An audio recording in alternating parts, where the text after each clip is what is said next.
Nobody paid attention to the man in the corner. He showed up every Tuesday and Thursday at exactly 1:30 p.m. when the gym was nearly empty. Wore the same faded gray hoodie, black shorts, and beaten-up running shoes that had seen better years. He never made eye contact, never used his phone between sets, never asked anyone to spot him. Most people assumed he was just another middle-aged guy trying to stay in shape, maybe an accountant or insurance salesman killing time during lunch breaks. But Staff Sergeant Mike Rodriguez noticed something different the moment he walked in. The way the man moved wasn't casual. It was controlled, measured, like every step had been calculated 3 moves ahead, and when he lifted, there was a precision that didn't match his ordinary appearance. Before we dive into this story of hidden identity and buried secrets, drop a comment and let me know where you're watching from today. And if you think stories like this deserve to be told, hit that subscribe button because what you're about to hear will change how you look at the person sitting next to you. Mike had been going to Gold's Gym for 8 months, ever since he got back from his second deployment in Afghanistan. The place was familiar, predictable, and most importantly, it was where he could work out the tension that never seemed to leave his shoulders. He'd seen all the regulars by now. The college kids flexing for Instagram, the middle-aged executives compensating for desk jobs, the serious bodybuilders who treated every workout like a religious ceremony. But this guy was different. He didn't fit any of those categories. The man's routine never changed. 20 minutes of steady cardio on the treadmill, not fast, not slow, just consistent. Then he'd move to the free weights, working through exercises with the kind of form that spoke of muscle memory built over decades. No wasted motion, no showing off, just efficient work. What caught Mike's attention wasn't what he did, but how he did it. The way he scanned the room when he entered, noting exits and potential threats without seeming to look. The way he positioned himself with clear sightlines, back to the wall whenever possible. The way his eyes tracked movement in his peripheral vision while appearing focused on his workout. These weren't habits you picked up from YouTube fitness videos. This was operational awareness, the kind drilled into you during months of training where the difference between noticing and not noticing could mean coming home in a box or coming home at all. Mike recognized it because he'd been taught the same behaviors, carried the same invisible weight of always being ready for something to go wrong. 3 weeks of watching and Mike finally worked up the nerve to approach. The man was finishing his last set of deadlifts, wiping sweat from his forehead with a towel that looked military-issue, though it bore no markings. Mike waited until he racked the weight, then stepped over casually, trying to appear friendly rather than confrontational. "Excuse me," Mike said, extending his hand. "I'm Mike. I've seen you around here pretty regularly. Mind if I ask where you served?"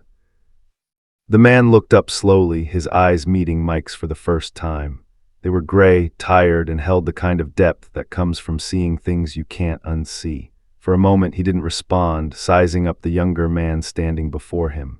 Then he noticed the subtle tan line on Mike's wrist where a watch had been, the way he stood with his weight slightly forward, ready to move. Recognition flickered across his features. "What makes you think I served?" he asked, his voice quiet but steady. Mike smiled slightly. "The way you move, the way you watch, the way you never turn your back to an open room." He paused. "Takes one to know one, I guess." The older man studied him for another moment, then nodded almost imperceptibly. "Army," he said simply. "Long time ago." "Mike Rodriguez, Marines, 2 Tour, Afghanistan." "Frank," the man replied, though something in his tone suggested that might not be his real name. "Appreciate your service." It was a polite dismissal, but Mike pressed gently. "What unit?" Frank's jaw tightened almost imperceptibly. "Special operations, Iraq, Afghanistan, some other places that aren't on most maps." He shouldered his gym bag. That was a different life. But as he turned to leave, Mike caught a glimpse of something that made him freeze. As Frank adjusted his bag strap, his sleeve rode up slightly, revealing the edge of a tattoo on his forearm. Not the usual military ink, eagles or flags or unit insignias. This was different, simpler. A small series of numbers and what looked like coordinates, faded but still visible. The kind of tattoo you don't get at a shop near base. The kind that marks you as belonging to something that officially doesn't exist. That night Mike couldn't sleep. Something about Frank nagged at him, a puzzle piece that didn't fit the picture he'd been given. Special operations was broad. It could mean anything from Rangers to Green Berets to Delta Force. But the way Frank carried himself, the subtle signs of training that went beyond even elite infantry, suggested something more specialized. And those coordinates on his arm, why would someone tattoo coordinates on their body unless they marked something significant, something worth remembering or never forgetting? Unable to shake his curiosity, Mike did what any Marine with insomnia and internet access would do. He started digging. Military records were mostly classified, but there were ways to piece together information if you knew where to look. Unit deployment schedules, casualty reports, after-action summaries that had been declassified years later. He started with what he knew: special operations deployments to Iraq and Afghanistan between 2003 and 2012, looking for units that operated in gray areas, missions that weren't widely publicized. Hours of searching led him down rabbit holes of redacted documents and classified operations. But one name kept appearing in fragments: Task Force 145, a joint special operations unit that officially didn't exist. Their missions were so classified that even their existence was denied for years after the wars ended. They hunted high-value targets, conducted direct action raids, and operated in countries where American forces weren't supposed to be. The kind of unit where real names were replaced with call signs, where official records were buried so deep they might as well not exist. Mike found a declassified report from 2009, heavily redacted but still readable between the black lines. A failed rescue mission in eastern Afghanistan near the Pakistani border. American civilians captured by Taliban forces, intelligence suggesting they were being moved to a compound that served as both prison and weapons cache. The mission was approved at the highest levels, but something went catastrophically wrong. The report mentioned casualties, American forces presumed KIA, but the names were blacked out. What wasn't redacted was a set of coordinates marking the compound's location, coordinates that matched the numbers Mike had glimpsed on Frank's arm. But that was just the beginning. The deeper Mike dug, the more disturbing the picture became. The mission had been compromised from the start, intelligence failures leading to a trap that cost American lives. The official story was that all personnel had been accounted for, but Mike found inconsistencies. References to assets in the wind, military speak for operators who had gone missing and were presumed dead. Except what if they weren't dead? What if they'd survived, been captured, escaped, and found their way home to a government that had officially declared them KIA? The implications were staggering. If Frank was who Mike suspected, he was a ghost, a man who had died on paper but somehow made it home to find that he no longer existed. No benefits, no recognition, no acknowledgement of his service or sacrifice. Just a new identity and the burden of carrying secrets that could never be shared. The next Thursday, Mike was waiting when Frank arrived. This time, he didn't approach immediately. Instead, he watched more carefully, looking for confirmation of his suspicions. Frank's routine was the same, but Mike noticed details he'd missed before. The way he favored his left leg slightly, suggesting an old injury. Scars on his hands that looked like they came from restraints rather than training accidents.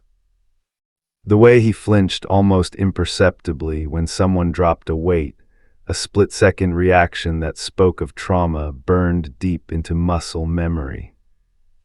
When Frank finished his workout, Mike was waiting by his truck in the parking lot. It was a calculated risk. Approaching someone with that level of training outside the controlled environment of the gym could go badly. But Mike needed answers, not just for his own curiosity, but for what those answers might mean for other veterans carrying similar burdens.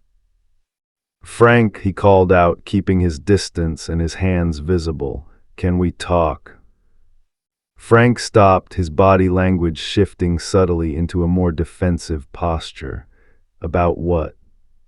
About Task Force 145, about a mission in 2009 that went sideways, about coordinates that someone would tattoo on their arm to never forget.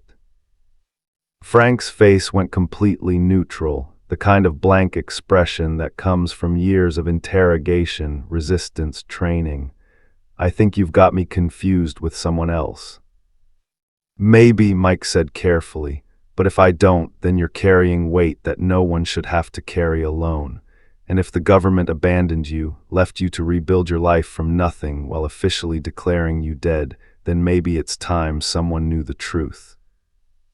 For a long moment they stood in silence, then Frank's shoulders sagged slightly, the first crack in his armor. You have no idea what you're talking about. Then tell me, Mike said, help me understand. Frank looked around the parking lot, old habits checking for surveillance, even in the middle of suburban nowhere. Then he made a decision that would change both their lives. Get in, he said, unlocking his truck, but understand, once you hear this story, you can't unhear it, and some truths are more dangerous than ignorance. As they drove through the quiet streets of their small town, Frank began to speak. The story that emerged was nothing like the sanitized versions of military heroism shown in movies or recruitment videos. It was raw, brutal, and heartbreakingly human. The mission had been compromised before it started. Intelligence suggested that American contractors' engineers working on infrastructure projects had been captured near the Afghanistan-Pakistan border. The Taliban was moving them to a compound that served multiple purposes: prison, weapons depot, and training facility. Task Force 145 was tasked with extracting the hostages and gathering intelligence on Taliban operations in the region. Frank's team consisted of 12 operators, the kind of soldiers who existed in the shadows between official military units and intelligence agencies. They had trained together for months, operated together for years, and trusted each other with their lives on a regular basis. The plan was straightforward: insert via helicopter under cover of darkness, neutralize guards, extract hostages, and exfiltrate before Taliban reinforcements could respond. But from the moment they hit the ground, everything went wrong. The compound was better defended than intelligence had suggested. What was supposed to be a handful of guards turned out to be nearly 50 fighters with advanced weapons and tactical training. Worse, the hostages weren't where they were supposed to be. Intelligence had been compromised, possibly deliberately, and the team found themselves walking into a carefully planned ambush. Frank's voice grew quieter as he described the firefight that followed. Outnumbered and outgunned, the team fought for hours in pitch darkness, trying to complete their mission while Taliban reinforcements poured in from surrounding villages. One by one, his teammates fell. Radio communications were jammed, helicopter extraction was impossible under heavy fire, and the mission shifted from rescue to survival. By dawn, there were 3 of us left, Frank said, his knuckles white on the steering wheel. Martinez, Thompson, and me. We'd been fighting for 8 hours straight, almost out of ammunition, wounded and surrounded. The Taliban was closing in, and we knew extraction wasn't coming. Command had written us off as KIA. We'd heard it on intercepted radio traffic. As far as the military was concerned, we were already dead. The final moments of the mission were seared into Frank's memory with perfect clarity. Martinez took shrapnel from a grenade and bled out in Frank's arms, asking him to tell his wife he'd died thinking of her. Thompson was shot by a sniper while trying to reach higher ground for better radio reception, and Frank, wounded and alone, made a decision that would haunt him for the rest of his life. I could have surrendered, he said. Maybe they would have kept me alive for intelligence value, used me for propaganda, but I'd seen what they did to captured Americans, and I wasn't going to give them that satisfaction. So I decided to take as many of them with me as possible. But fate had other plans. As Frank prepared for his final stand, a massive explosion rocked the compound. Not from American forces, they were long gone, but from secondary explosions in the weapons depot. The fire had spread to stored ammunition and improvised explosive devices, turning the entire facility into a war zone. In the chaos, Frank managed to escape, wounded and disoriented, into the Afghan wilderness. What followed was a 3-week nightmare of survival that tested every limit of human endurance. Frank was deep in hostile territory, wounded, without supplies, and officially dead according to his own government. He lived off the land, avoided Taliban patrols, and slowly made his way toward what he hoped might be friendly forces. But every step was a gamble, every decision potentially fatal. "I thought about giving up every day," Frank admitted.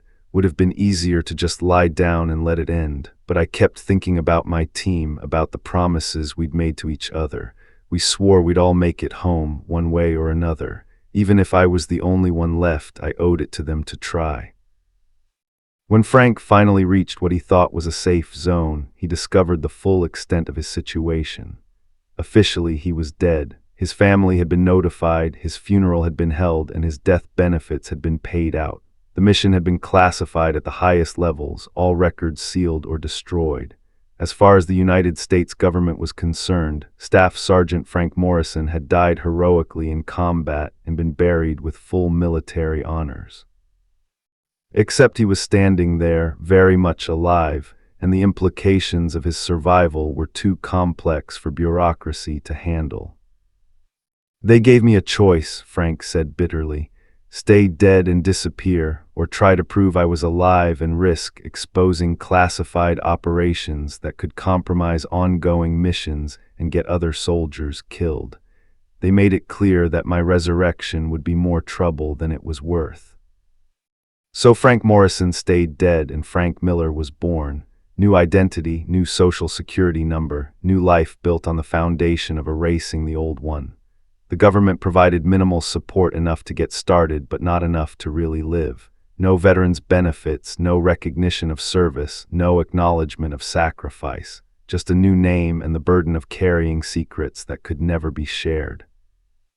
"Every day is like living a lie," Frank said as they pulled back into the gym parking lot. "I see other veterans getting recognition, getting help, getting the support they deserve, and I'm happy for them truly. But I also know that my team died for their country, and their country has forgotten they ever existed. Their families think they know how their sons and husbands died, but they don't know the truth. They don't know about the betrayal, the abandonment, the fact that their loved ones died because someone in Washington decided their lives were acceptable losses." Mike sat in stunned silence, processing the magnitude of what he'd just heard. The Frank sitting beside him wasn't just a veteran struggling with PTSD or survivor's guilt. He was a man who had been erased, whose existence had been deemed inconvenient by the same government he'd sworn to serve. "Why tell me this?" Mike finally asked. Frank was quiet for a long moment, staring out at the gym where they'd first met. "Because you asked the right questions, because you recognize something that most people miss, and because carrying this alone is killing me slowly." He turned to face Mike. "But also because I think there are others like me out there, other ghosts, other abandoned assets who made it home to find they no longer existed. Someone needs to know we're here, that we survived, that we remember our teammates who didn't make it home." The weight of Frank's story settled on Mike like a physical force. This wasn't just about one man's trauma or one failed mission. It was about a system that created heroes and then discarded them when acknowledging their existence became inconvenient. It was about the hidden cost of operations that officially never happened, carried by men and women who officially never existed. "What do you need from me?" Mike asked. "Nothing," Frank replied. "Everything I don't know." He rubbed his face tiredly. "Maybe just knowing that someone else knows the truth is enough. Maybe that's all any of us can hope for." But Mike knew it wasn't enough. Frank's story was bigger than one man's secret, bigger than one failed mission. It represented a fundamental betrayal of the trust between soldiers and the country they served. If there were others like Frank, and Mike was certain there were, then their stories deserved to be told, their sacrifices acknowledged, their existence recognized. Over the following weeks, Mike and Frank developed an unlikely friendship built on shared understanding and mutual respect. Frank began opening up about other aspects of his new life, the constant hypervigilance that made normal relationships impossible, the survivor's guilt that haunted his dreams, the profound isolation of carrying secrets that could never be shared. Mike listened, offered what support he could, and slowly began to understand the true cost of Frank's survival. But Frank wasn't the only one changed by their relationship. Mike found himself questioning assumptions he'd held about military service, government accountability, and the price of classified operations. The clean narratives of heroism and sacrifice that he'd grown up believing were complicated by the reality of men like Frank heroes, who had been abandoned by the very system they'd died to protect. The hardest part, Frank said during one of their conversations, isn't the physical pain or even the memories.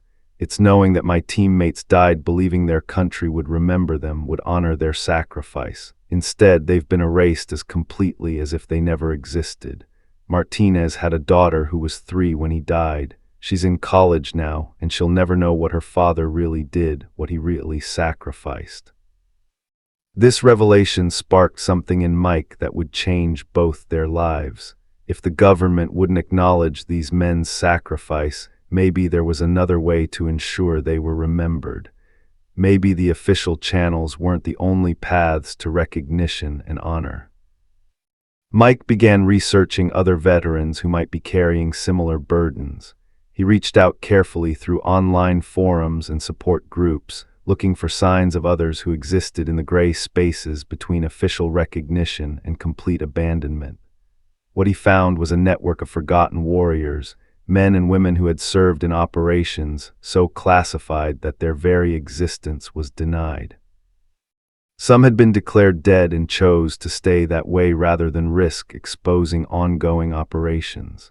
Others had been abandoned in foreign countries and forced to make their own way home. Still others had been disavowed by their own agencies when operations went sideways and political cover was needed. All carried the weight of secrets that could never be shared, sacrifices that could never be acknowledged. Frank was reluctant at first to connect with this shadow network of abandoned veterans. The operational security habits of a lifetime were hard to break, and reaching out meant exposing himself to potential risks.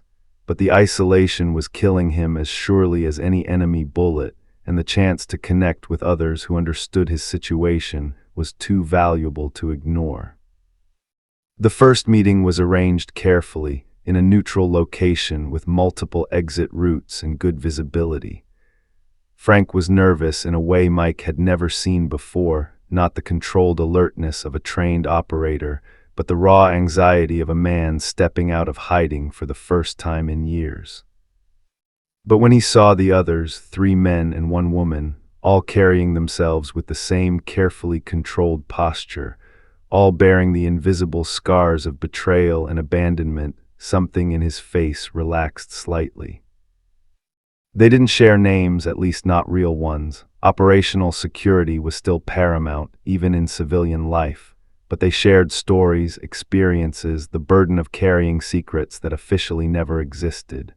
For the first time in years, Frank was in the presence of people who truly understood what he'd been through, who carried similar weights and similar scars.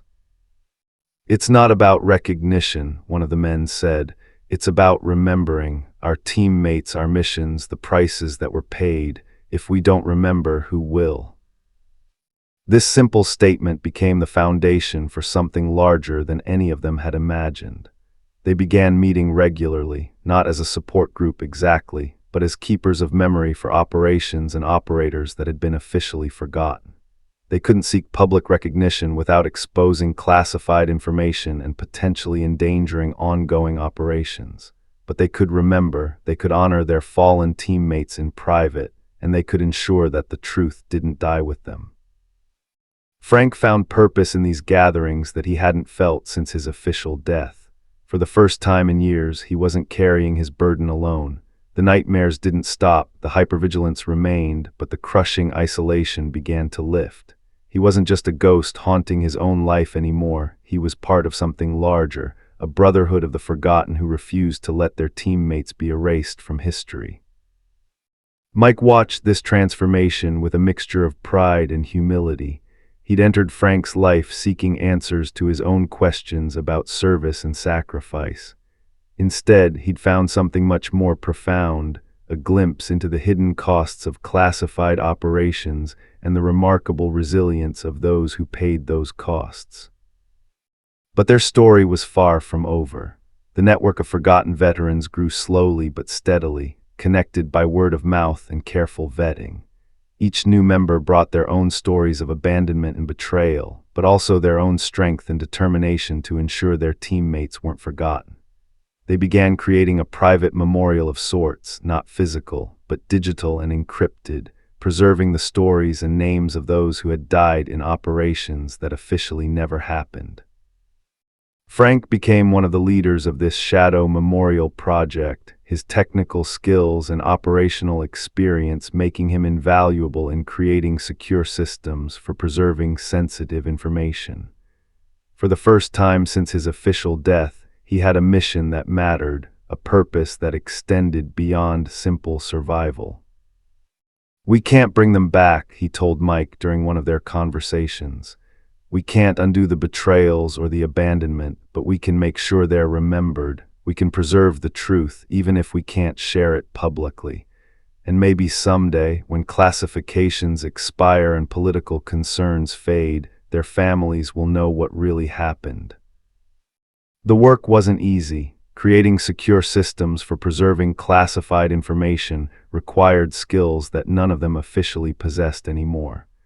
Vetting new members meant balancing the need for security with the desire to help other forgotten veterans.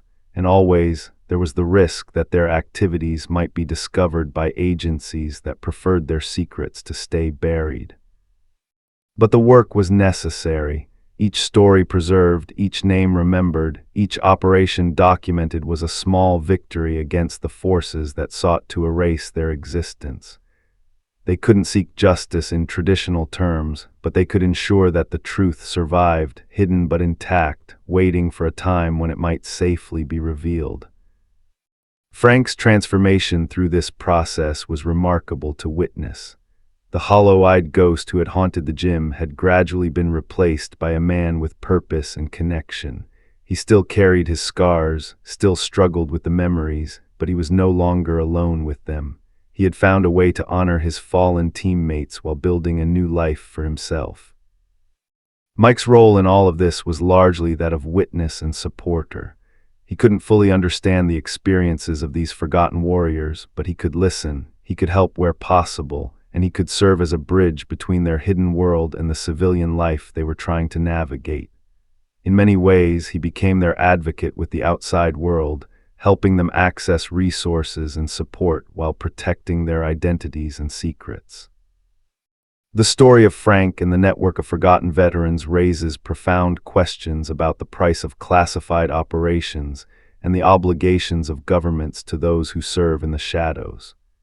These men and women had volunteered to risk everything for their country, had accepted that their service might never be publicly acknowledged, but they had not agreed to be abandoned, betrayed, or erased when their existence became politically inconvenient. Their stories challenge comfortable narratives about military service and government accountability. They remind us that real heroism often occurs in the spaces between official recognition and complete anonymity, carried by individuals whose sacrifices can never be fully acknowledged or adequately compensated. But perhaps most importantly, their stories demonstrate the power of human connection and the importance of bearing witness to truth, even when that truth must remain hidden.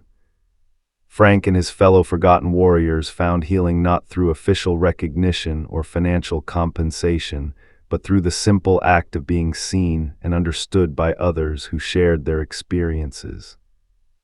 In the end, Frank never returned to his original identity.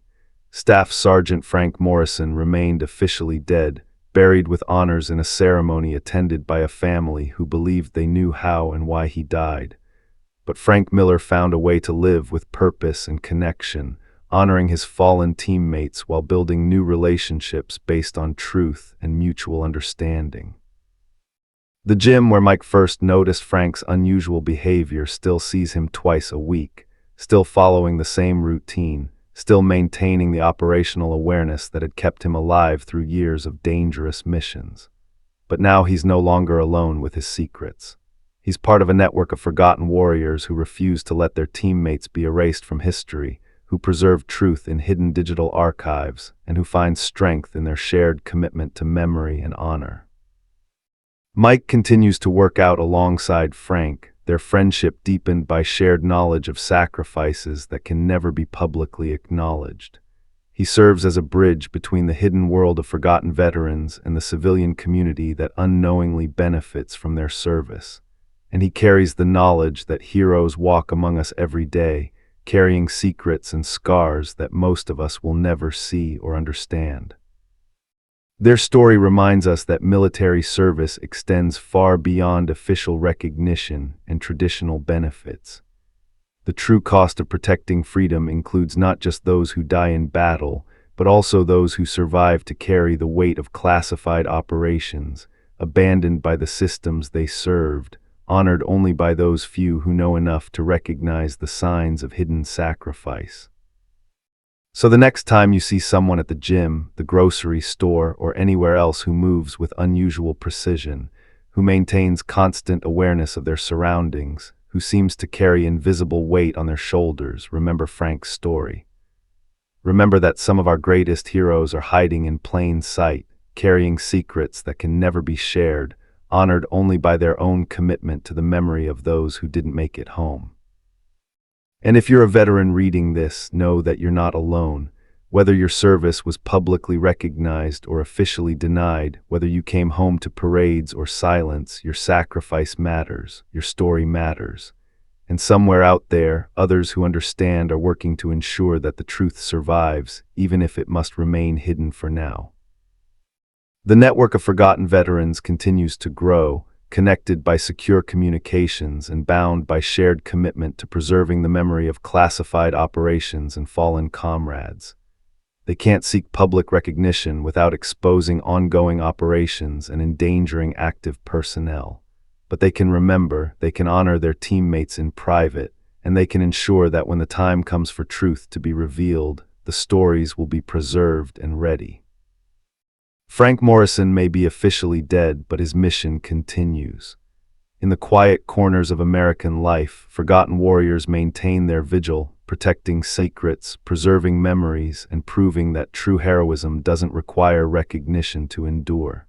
They ask for nothing except the right to remember and the chance to honor those who paid the ultimate price in operations that officially never happened. This is their story, this is Frank's story. And maybe, just maybe, it's a story that more Americans need to hear, even if they can never know all the details. Because understanding the hidden costs of freedom is essential to appreciating its true value, and recognizing the forgotten heroes among us is the least we can do to honor their sacrifice. Take a moment to think about the people in your life who might be carrying invisible burdens, who might be honoring fallen comrades in ways you can't see, who might need nothing more than acknowledgement that their service mattered, even if you can't know the details. Sometimes the most powerful thing you can do is simply say thank you to someone whose sacrifice can never be fully understood or adequately repaid. And if this story has touched you, if it's made you think differently about the hidden costs of military service, then share it.